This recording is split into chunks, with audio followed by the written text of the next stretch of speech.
I'd never heard of it. Dr. Caitlin Gills talking about lymphangioliomyomatosis, known as LAM.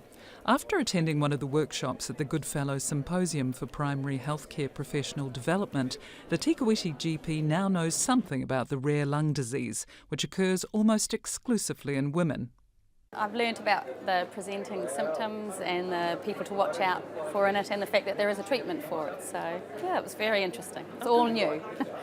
I won't begin to try and pronounce that, but I'm interested to learn.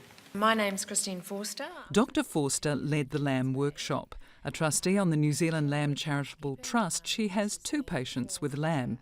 It's a progressive disease which is described as a slow-moving metastatic neoplasm, which results in cystic destruction of the lung. It usually only affects women between the age of onset of puberty and until the menopause. Seems to be hormonally related, and it is believed that pregnancy accelerates the disease. It is characterised by atypical smooth muscle type cells, or LAM cells, that infiltrate the parenchyma, obstruct the lymphatics, and form lung cysts. But we are yet to discover what the source of this metastasis is. It is most likely the culprit will be the uterus. The average age of diagnosis is 35 years. However, many women will have mild symptoms for years before they're diagnosed. The presenting symptoms can be shortness of breath, persistent cough, fatigue, and so obviously can be misdiagnosed as asthma or bronchitis. Other presentations can be hemoptysis and pneumothorax. So any young woman who has a spontaneous pneumothorax must be investigated. The cystic changes of LAM are often not apparent on a chest X-ray. It's still a useful tool. It may show a pneumothorax, pleural effusion, chylothorax. However, the best imaging will be with a high-resolution CT scan. Up to 50% of women who have this disease will have benign kidney tumours called angiomyolipomas, AMLs.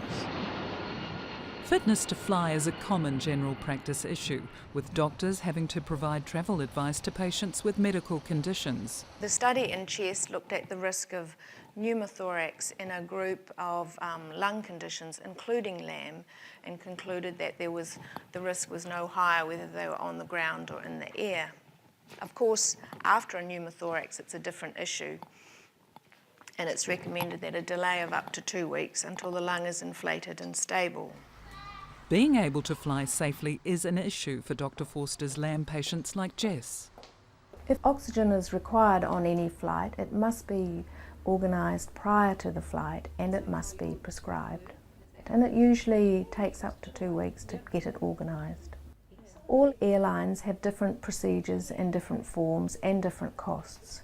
So it's important to remember, if you are prescribing oxygen for the flight, you are also certifying their fitness to fly. So by completing the form, you're saying that they are fit to fly with oxygen.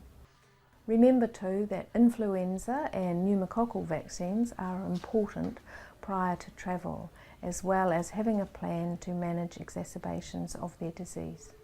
Dr. Forster says that in her experience, patients with a rare disease come well informed and are aware of the most up-to-date clinical and research information. So my strategy with them is to learn from these patients about their disease. And I will provide their general health care, their smears, cardiovascular risk assessments, skin checks, etc. In addition to the support and at times advocacy these patients and their families will need. LAM is one of approximately 7,000 rare diseases in the world. It's estimated that 1 in 12 people is affected by a rare disorder.